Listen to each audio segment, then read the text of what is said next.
Ma'am, first of all, tell me your name. My name is Kerolima Bodo. Kerolima Bodo. My name is Juyel Basumatary. Actually, आं माने मोनसे question खालामनो नागिरदोंमोन आरोखि ना बेखौ द'ननो रिपिट एसे जेनेबा आंनि क्वेश्चना बेनो गारि दामोन दे मैम दे नोंना मा नाममोनलाय actually Kerolima Bodo. Oh sorry confusion please can you show your face please if you don't mind it's fine it's okay oh you're looking so beautiful Thank you. Do you have boyfriend anyway? Yeah. You have right and ओमफ्राय नों जेनेबा बांसिन boyfriend जेनेबा दारि थानायखौहाय मोजांसिन मोनो ना slim मोखांखौहाय मोजांसिन मोनो जेनेबा हौवाफोरनि सायावहाय माने दारि बिथोराव मोजां मोनो आरोना एसे सिम्पोल आरोना बारा माबा रोजा नङा आरोना अके जेनेबा गुसुं एसे गुसुं बारा गोलावखौ मोजां मोना जेनेबा ओमफ्राय आंनि मेन कुइसना बेमोन आरोखि ना अननानै गाज्रि दामोन दे आं जास्ट ससियेल एक्सपेरिमेन्ट खालामदों नालाय आंनि मेन कुइसना बेनो आजिखालि हौवाफ्रा बांसिनै माने जेनेबा भार्जिन सिख्लाफोरखौ लुबैयोना जेनेबा भार्जिनखौहाय ना जेनेबा ना ओमफ्राय जेनेबा हिन्जावफ्रा जेनेबा नों जेनेबा नों हौवाफोरनि सायाव नोंबो भार्जिनखौ लुबैयो ना एक्सपिरियेन्स गोनांखा जेनेबा बाबो नङा बिदिखौ लुबैया भार्जिनखौ लुबैयो आरोना मोजां जानांगोन आरो माने हिंसाजों लोगोसे माने गोसोआव ट्रु जानांगोन जेनेबा आंनि सोंनायनि मतलबा बेनोमोन आरोखि जेनेबा नोंनि बयफ्रेन्डआ जुदि सोरबा गुबुन हौवाजों हिन्जावजों जेनेबा बिदिनो बायदिसिना घटना जालायखांखानायनि उनावहाय जुदि नों बिदिखौ एक्सेप्ट खालामगोन ना एक्सेप्ट खालामनाय नङा जेनेबा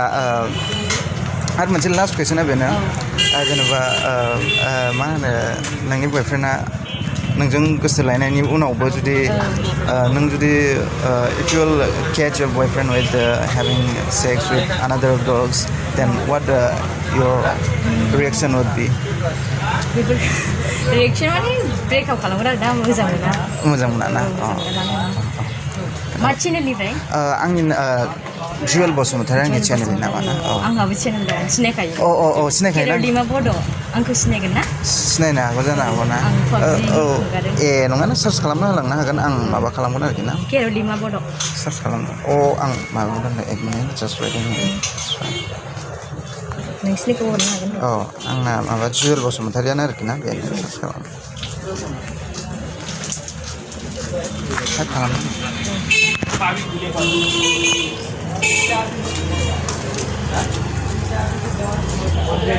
माने ट्रेनिं थांदोंमोन आङो एसे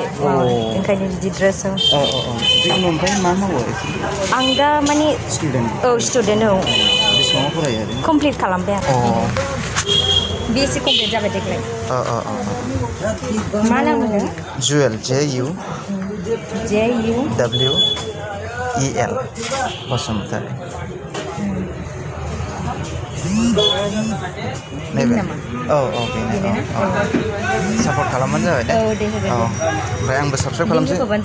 बेनो ना जागोन दे नैबे ना नै केर'लिमा बसुमतारी होमबालाय ना नुफेराखैमोन ना आङो नुवाखैनो खोमा जिखुनु नायनोसै एबार